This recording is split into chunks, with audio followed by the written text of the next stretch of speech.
Mga kababayan, isang mapagpalang umaga sa inyong lahat. Ako nga pala si ID na 20 at muling pagbabalik sa aking YouTube channel. So meron lang tayong papanoorin dito na isang video na grabe.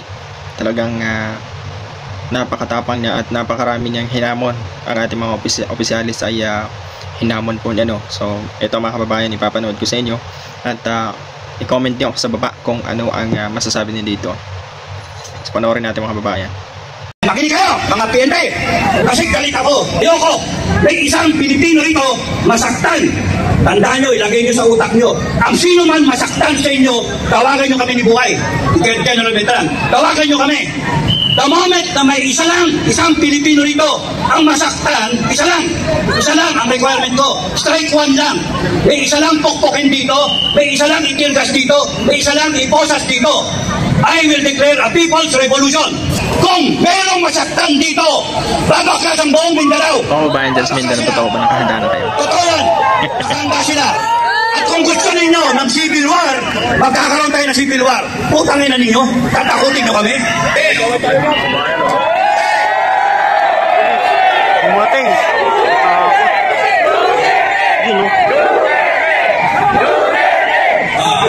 Naatras nila ang kanilang suporta kay Bongbong Marcos. Ang KPL, all 20 million, sabi ni Commander Aguila. So, suporta sila sa FGF, Filipino Guerrilla Forces. Suporta sila sa paninindigan namin.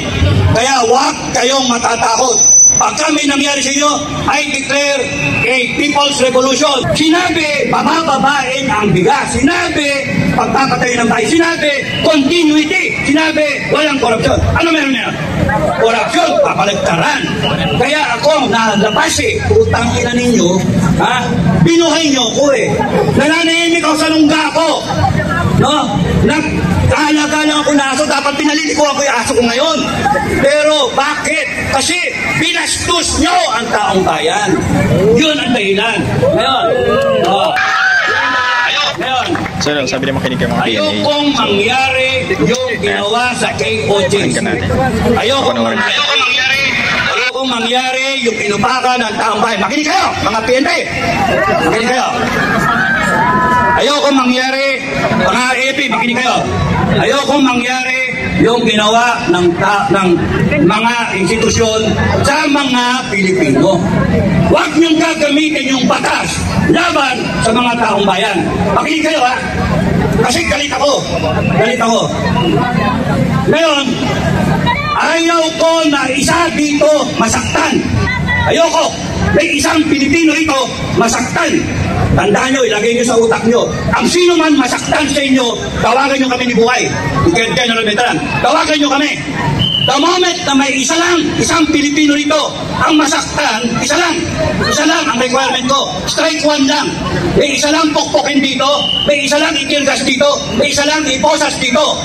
I will declare a people's revolution. Lahat tayo. Kung ayaw ninyo ng taong bayan, kung ayaw ninyo yung taong bayan, ay magalit sa inyo. Kung ayaw ninyo, umalis kayo, lumayo kayo.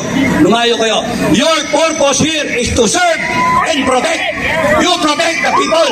Hindi yung kayo ang mangsasakit sa tao. Hindi yung kayo ang mambabambo, mantitirgas kayo. Subukan nyo, isa lang.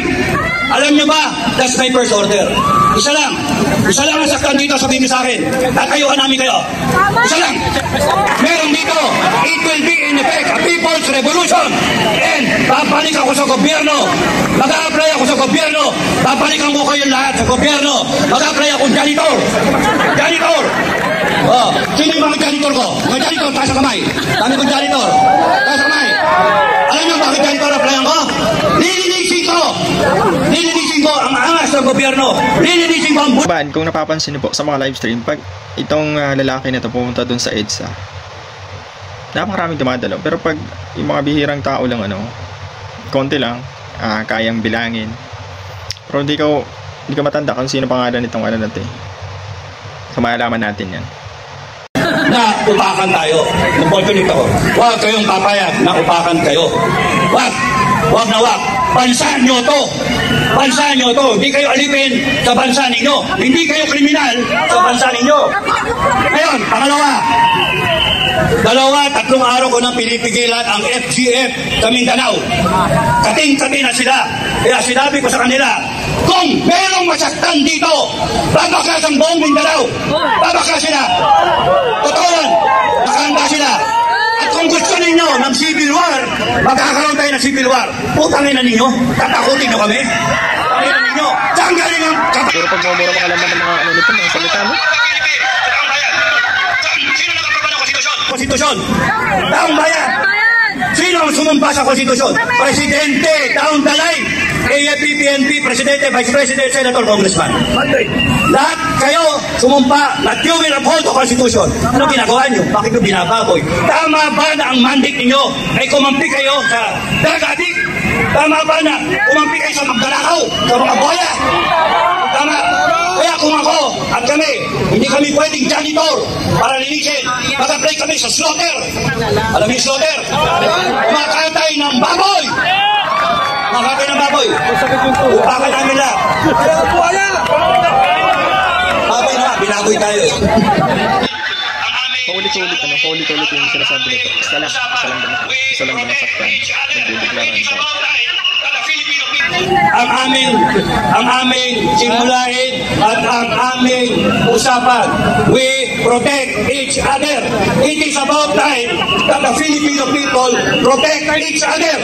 We protect ourselves from tyrants, from magdanakaw, mga droga na yan, mga buhaya, at kung kayo, AFP at PNP, magpapagamit kayo sa mali na katuyan at gagamitin yung batas laban sa amin na kami.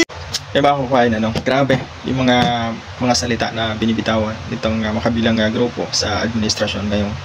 So, ano masasabi nito sa video na yun, So, di ba? Isipin mo yung mga kababayan, kung magkagulo dito sa sinong nakakaya ay di bansang Pilipinas, di ba? So, dapat kung ano yung programa o programa ng administrasyon na kasalukuyan, isuportahan natin. Diba? Yun lang, gano'n lang kadali. Hindi yung kakalabanin mo pa lang. Diba? At antayin natin yung mga batas na ang humusga sa mga taong may ginawang mali talaga sa bansa.